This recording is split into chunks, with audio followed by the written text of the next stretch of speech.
Hey, wrestling fans, F and true followers, and members of the Raw WC. Bryan Crazy here JC Styles with the F and brand of wrestling and entertainment here on YouTube.com. We are back with our Monday Night Raw review from February 6, 2012. Yeah, Raw just went off the air a little under about 20-25 minutes ago, so we're going to get through this review as quickly as possible because it is still technically winter out. And then we've been having a few warm days, but that's besides the point. And you know what? I'm hearing a siren. Maybe that hay was just a little too loud. But I told you. Oops. But we are here with the Monday Night Raw review, Super Show. Super Show, yes. Monday Night Raw, Super Show. And we had some really good spots in the pay-per-view, the Monday Night Raw. So we're going to get right into it. We're going to start off the top of the show with Triple H. Yes, with Triple H. But before we get to Triple H, just a couple notes for you guys at home.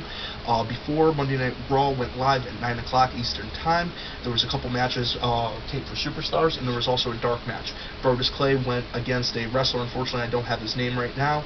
We also saw Swagger versus Santino Marella, and Epico and Primo with Rosa going against the team of JTG, JTG and Michael McGillicuddy. I find it a little odd that the Tag Team Champions and the U.S. Champion are both on Superstars this week. But, hey, maybe they're trying to make Superstars a little bit better of a show. I've always found it to be solid in-ring action. I would have always liked if there was a little more storyline of a component, maybe like a Superstars storyline to kind of go along with the show, kind of make you want to tune in week after week to see what's going to happen. But, like you said, Triple H starts off the show. Yeah, Triple H comes out. Basically, he talks about what happened on Raw last week, the discussion he was having with John Laurinaitis. Then he basically goes on to say that John Laurinaitis flew to Stamford this morning to meet with the WWE Board of Directors, and that he says that he hopes that they make the proper decision with naming who will be the Raw GM and hopefully releasing him from his duties on Raw. Well, hopefully not releasing him on his duties on Raw. He doesn't want the Board of Directors to release him. Well, just from his duties of Raw, but still being the interim general manager, not the executive vice president of talent. No. He still wants to be the interim general manager of Raw, too. He wants to be both. John Laurinaitis wants it all. Triple H doesn't want him. Oh, no, Triple H doesn't want him. No. Triple H doesn't want him. Yeah. But John Laurinaitis, like JC said, he went to Stamford, Connecticut this morning. He flew up there on the big jet. He went all the way up to corporate headquarters. He talked with the executives in the suits, and he said, "Please, can I keep my job? I was the worst wrestler ever, but I am somehow now the boss of everybody." Like CM Punk said, never in the history has someone with so little done so much. Yes. But he tried to keep his job. Triple H said, "Hey, we'll have the decision maybe as soon as tomorrow morning." It was announced a little bit later on during Monday Night Raw at 10 a.m. Eastern Time on WWE.com. We will know the Board of Directors' decision regarding Mr. Laurinaitis. So then Triple H goes into talking about The Undertaker. Yeah, I mean, basically he talked about Undertaker, how he was just getting ready to stick John Laurinaitis, and he says it's been 20 years, and still every time I hear that gong and I see Undertaker walk down the ring, I get chills up my spine. And he goes, and I usually, because being such a respect and honor, I'm humbled and I respect the hell out of the Undertaker to be in the ring with him, especially at WrestleMania. Then he goes on to talk about when Undertaker came out and basically pointed at WrestleMania's marquee and says, I want my rematch without saying anything. And Triple H, in the first time, to respect all to the Undertaker, just said no because he just didn't have that feeling anymore. Yeah. He didn't have that feeling of the mysticism, the whole shroud that surrounds the Undertaker. Triple H didn't feel it this time. Yeah. He just saw a man that he took to his limit last year, and he knows. In Triple H's mind and in Triple H's heart, if he fights The Undertaker again, he believes that he will destroy the dead man, and he will actually finally kill the legacy of The Undertaker. Now, in the same right, we see some promo packages right after this, and another one, they hype it in later in the night, that The Undertaker is obsessed with the fact he did win. Everybody knows that The Undertaker won, and he's still undefeated at WrestleMania, but he's obsessed with the fact that Triple H took him to that level. When has the dead man never been able to walk out of a match? This is the man that could take any maneuver and sit up from it within a matter of seconds. I mean, I think he really got into The Undertaker's head, and I think it's really affecting the overall character of The Undertaker, I should say. It's really affecting him, And you saw it last week on Raw. The look in his face was a little bit different, and I think that's what merited Triple H's reaction. Basically, like you said, Triple H said he doesn't have in his heart to fight The Undertaker and finally put him down. But I see it evolving to that. We're going to have HBK on Raw next week. I have a feeling he's going to somehow be the special guest referee in the match. It's been talked about previously, and I see it happening this time. And I feel like a screw job might happen. It's been talked about. It's a possibility. What are your thoughts on that? And then we'll keep rolling with the show. Well, I can't really ever see Shawn Michaels, physically stabbing, non-storyline wise, stabbing his friends in the back. I mean, he's had countless times he has done that. I mean, he did that when he teamed with Hogan, when he teamed with Cena up prior to the WrestleMania 23 or 24 match. And it was just... He did it with Marty Jannetty right before he broke out as a singles competitor. I mean he did CG Generation X when he joined the corporation. Exactly. I mean, Shawn Michaels never joined the corporation. Yes, he did. He was the corporate commissioner in early 1999. And then remember, he sided back with DX and they put his head through the window. Then he showed up at WrestleMania, and Vince tried to be the guest referee after. I just reviewed WrestleMania 15, so I saw the video package just the other day. But it was absolutely phenomenal. Check out my review of WrestleMania 15 and check out JC Styles' reviews of WrestleMania 14 and WrestleMania 20. And there will be more WrestleMania retro reviews to come. And for great retro reviews, please check out We Are Pro Wrestling. Our buddy James, he covers everything. We've only done a few, unfortunately. There is more to come, but I mean, you want retro reviews, this guy pretty much has every event that ever existed. And if he doesn't ask for it, he'll make it. Yeah, then we move into the first match of the night, which was the Big Show going against Daniel Bryan. This is a non-title match. As Daniel Bryan's making his way down to the ring, he then calls out AJ. AJ's still sporting the neck brace. They're still trying to work this storyline. You could tell the fans are just totally not into it, and they're really just not into what they're doing with Daniel Bryan. But I have to agree. I mean, you need a heel, you need a face. It's what makes pro wrestling interesting. I mean, pro wrestling has basically always been good versus evil, bad versus good. I mean, and by interjecting AJ, and it seems like, something's going on in her head, and by something going on in her head in the storyline, something's going on in Daniel Bryan's head, and it's affecting them. And during this match, Daniel Bryan, like a chicken, moves out of the way and almost lets his 95-pound girlfriend get run over by the Big Show again. Then he accuses the Big Show of, oh, you were able to stop this time, but you didn't stop last time. You are a monster. Exactly. Then we see Daniel Bryan pretty much get counted out, taking the cowardly way out. Then he does a little quick promo where he says that the title is being worth so much to Big Show because he's willing to hurt anybody in his way. But then Daniel Bryan says not winning matches to protect AJ is more important to him, but at the Elimination Chamber, he's walking in and walking out as World Heavyweight Champion. Yeah, that's like when Nigel Powers said, I hate people that are intolerant of other people's cultures, and then he says, I hate the Dutch. Did he just negate what he just said? But moving on. We go into the next segment. We see David Otunga comes out. He comes to the center of the ring, and he starts T-bowing. And you know what? I am tired of seeing pictures of people T-bowing. Okay, I have no problem with people praying. It's just this particular pose. I'm just tired of it. I've seen it countless times. It's enough. It's over.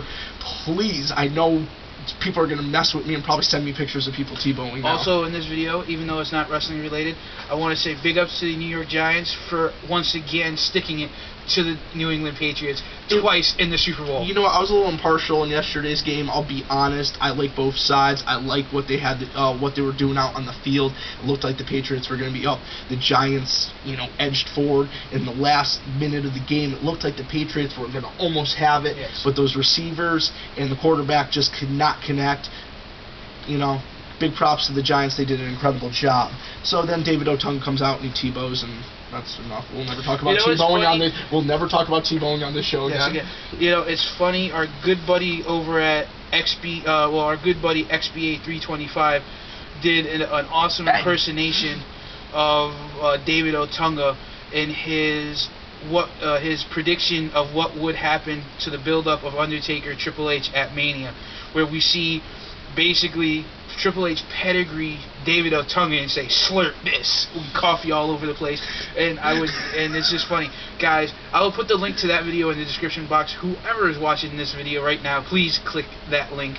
Also, please check out Champagne Shane, who just came out onto YouTube, looking to get really big, looking to, really do something constructive, and he may be a part of the F and True Click, so please check him out and let him know your thoughts. Subscribe, and well, that's what we're always looking for here, and unfortunately not a lot of people helped us when we started, a couple people, and we do have to give them a lot of credit where credit is due.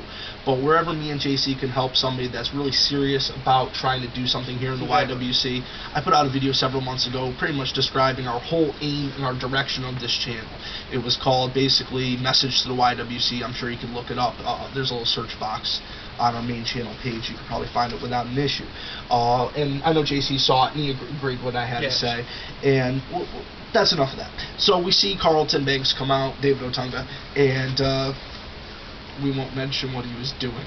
But pretty much, basically, the outcome of this, we saw Sheamus versus David Otunga, and you know what? We spent way too much time talking about David Otunga versus Sheamus. Quick recap. We see David Otunga get hit with the bro kick. 1, 2, 3. Sheamus wins.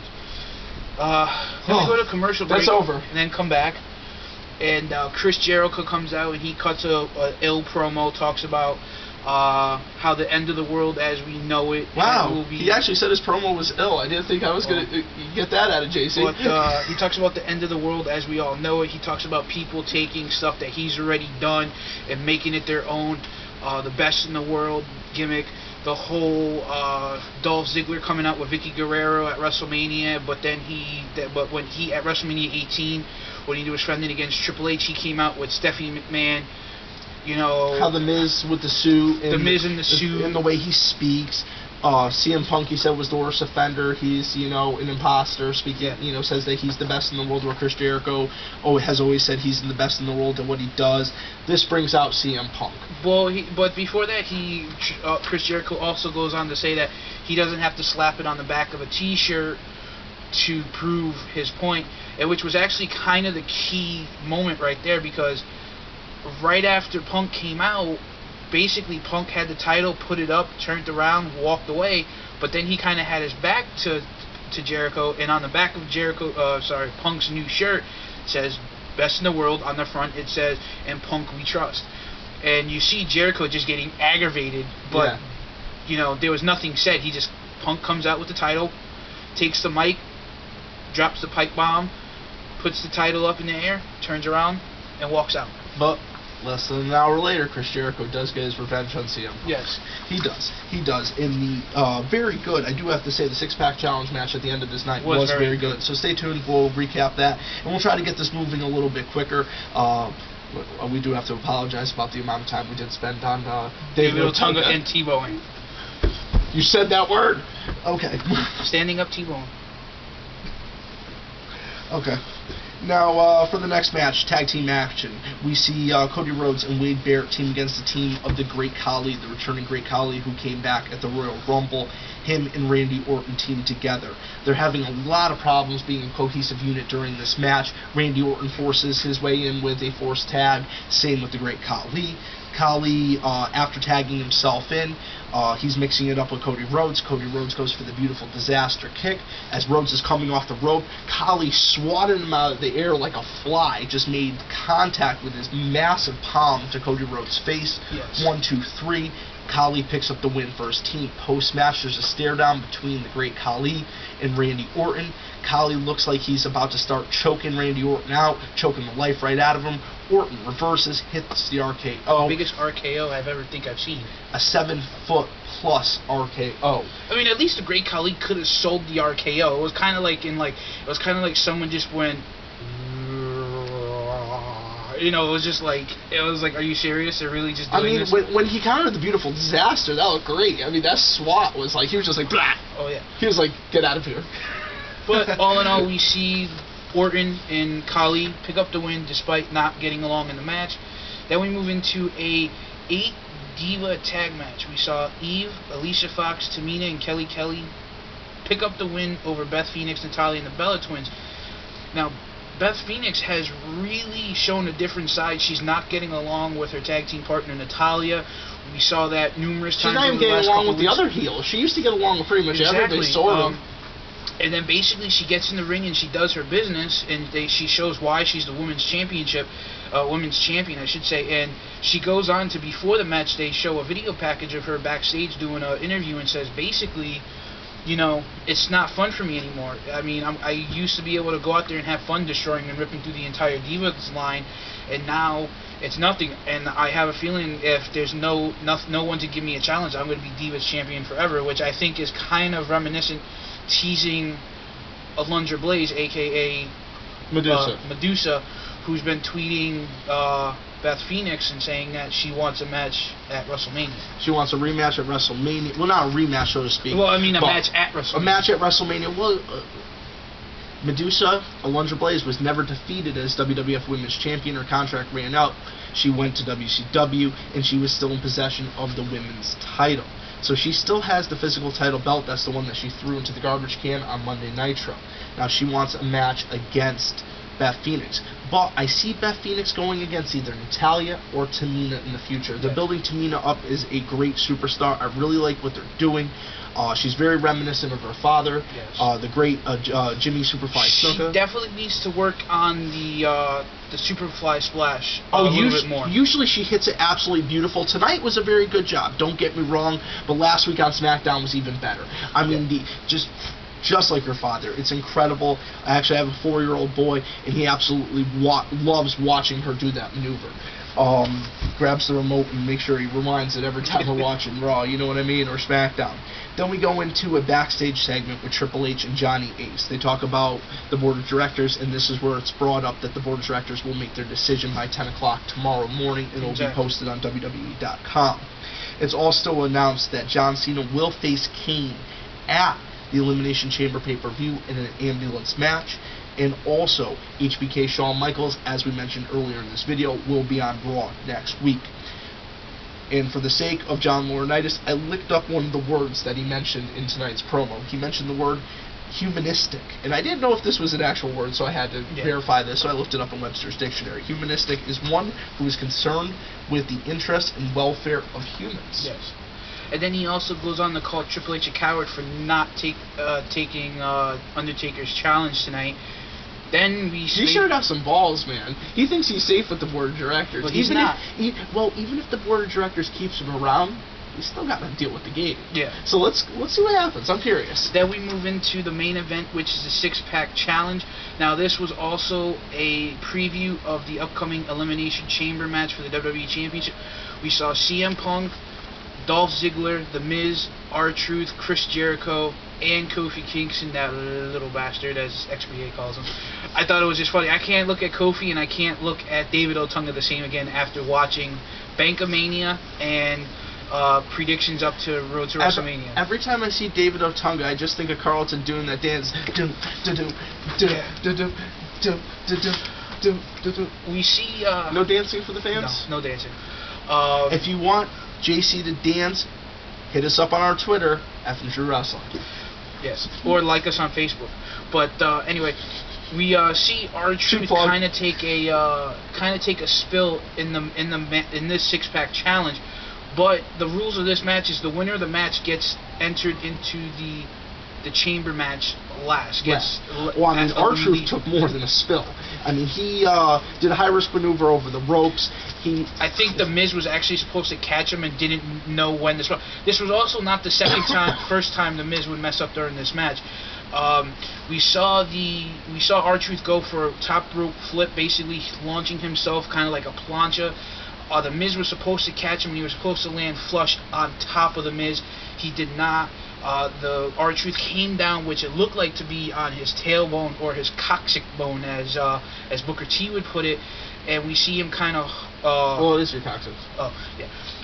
I've switched my coccyx before. I couldn't walk for a week and I had to sit on one of those dumb donut pillows. I remember that. You remember that? That sucked. I was being a hot shot. I thought I could jump over my buddy's railing at his house. I slipped on... It was like wet on the edge, and I slipped, and I was like, right on my ass. Yes. That would have been a nice F and True blooper if we had F and True wrestling back then. We see Sure would have been. we see R-Truth get escorted out by the referees. Well, I want to make a real valid point. I know you were mentioning some missed spots. The one thing that we do push here at F and True Wrestling is respect for the athlete. Yes. Sometimes things don't work out exactly right. These are human bodies. There's physics that come into play. But you know what? We're not bashing anybody. We're not bashing anybody. At the end of the day, we respect the athletes, and that's what the message. If we get any message across, if you remember JC Styles and Bryan Crazy for anything here on YouTube, is just remember this: respect the athletes. Yes. They go out there, they bust their asses for us. They can be paralyzed by the end of the night, and we appreciate all the effort they give for our entertainment. Which I'm hoping that this will not affect R-Truth's. Oh my God! But that's R-Truth's involvement in the Elimination Chamber. Well, that's why I wanted to mention. I mean, R-Truth took a hell of a spill. If you guys did not see Raw, go back and find this footage. I mean, his neck, complete whiplash. I mean, it went forward and just snapped backwards. I mean, not even his neck. His head bounced off the mat outside, which, ladies and gentlemen, the mat is only like that thick, like, you know, the gymnastic mats.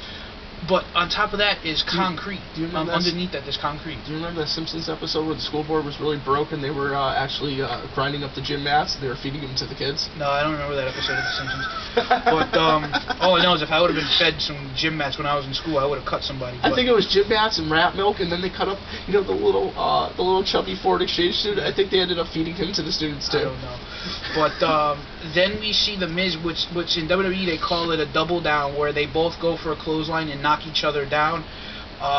Basically, The Miz went for it too early, and Chris Jericho ducked under, and then they went into the double down. Which, you know, like I said, we don't bash the wrestlers in any way. It was just that, you know, they usually most likely rehearse these routines during the match to make sure it's perfect, and this was not. I mean, injuries happen in the blink of an eye. Well, you saw Jericho working with a lot of superstars that he didn't work with a lot in the past.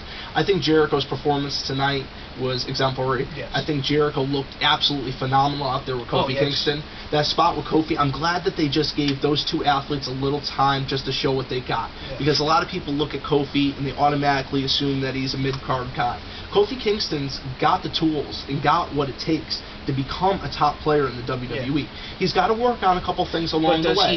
Does he have that drawing ability? Does he have the following yet? Yeah. And that's the big thing. But if you keep putting him in spots like that, who knows? It may happen. Do I think Kofi would be a long-term champion? Honestly, no. But do I think Kofi could? But then again, I mean, WWE has done a lot with giving the championships to a lot of people at different times. We never thought The Miz would be WWE champion, and he had a very interesting run. A lot of people didn't like. Prior to that, him winning Money in the Bank. Yeah, but a lot of people didn't like his run. But you know what? To be honest, I look back at it now, and you know what? I really wouldn't have changed it. No. I thought it was very interesting television. Do we want to get to the finish of this match and close this up? I don't even know how long this video is at this point. So basically, we come back from the first break. This is when Truth was injured by that maneuver. We fast forward in the match a little bit, and we see it was Miz. No. Punk laid out. Well, leading up to that part of the match, we saw Kofi. We saw The Miz going for the Skull Crushing finale on Jericho. Chris Jericho, yep. We see Jericho kind of duck out of the way at the last minute. We see Kofi hit the Trouble in Paradise, which then we see Jericho throw Kofi out of the ring. Then we see CM Punk do a move on both Jericho and Ziggler, which causes Jericho to go out of the ring. Yeah, Jericho's out of the ring. That's when CM Punk hits the go-to-sleep on Dolph Ziggler. This is when we get a close fall, about a 2 count. This is when Chris Jericho pulls CM Punk out, throws him over the threw him over the announce position, ripped the top of the table right off. Jericho slides into the ring.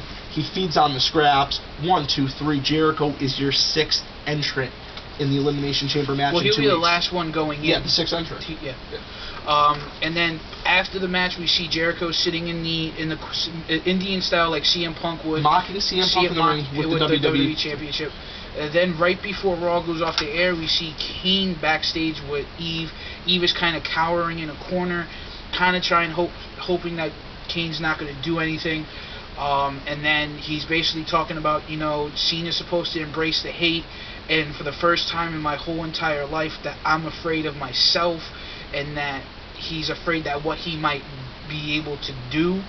And I'm just hoping, I love where they're going with this storyline, and I'm hoping that they continue it on through, with John Cena being the heel, because you're having Cena go against The Rock at WrestleMania. One's got to be the heel, one's got to be the face, and probably going after this match, all the people that dislike Cena will probably wind up praising Cena, even though me, I won't. But I will give credit to where credit's due. Well, I gotta be honest. I don't see a Cena heel turn happening. I see Cena becoming a little bit edgier. Cena becoming a little, maybe closer to that line. But I don't see him crossing that line. WWE is just not going to lose. He's gonna play the heel during the match, but when he's not inside the ropes, he's gonna be the same person. Exactly. I see John Cena's character pretty much remaining the same, and for business, it's a smart decision. I mean, to be honest, you go to work every day to make a paycheck. That's what WWE is trying to do. They have to be responsible to their shareholders. They're a publicly traded company. So you have to look at it from both ways. You can look at it as a fan, like, this is what we want to see as a fantasy, and we try to provide you guys with that. But at the end of the day, you also got to look at it from a business perspective. If it doesn't make sense for business, I mean, come on. That's like saying, let's make Great Khali WWE champion and give him the title for the next 5 years. Let's see where the WWE's at then. Yeah, exactly. You know what I mean?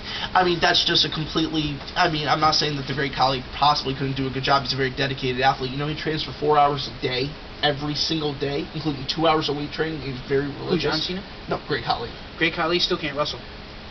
Can't act worth a shit either. Watch The Longest Yard. He maybe had like 2 lines throughout the whole movie. Why is Great Khali in a football movie? I don't know. I never saw it. I don't know. Go check it out. Adam Sandler, one of Adam Sandler's great movies. It was a remake of one version with Burt Reynolds called The Longest Yard. Goldberg is also in it. Stone Cold is also in it, and Kevin Nash, where they actually give him female hormone suppressants, which actually cause him to act like a chick. Ladies, I'm not disrespected. I'm just saying there is medication out there for those particular women who doesn't have those hormones. But between female hormones, Kevin Nash. Between female hormones and our whole 5-minute rant on Carlton and David Otunga, anyway. I think this Raw review officially needs to be called over. Yes. Okay. So, but it's a great movie. Check it out.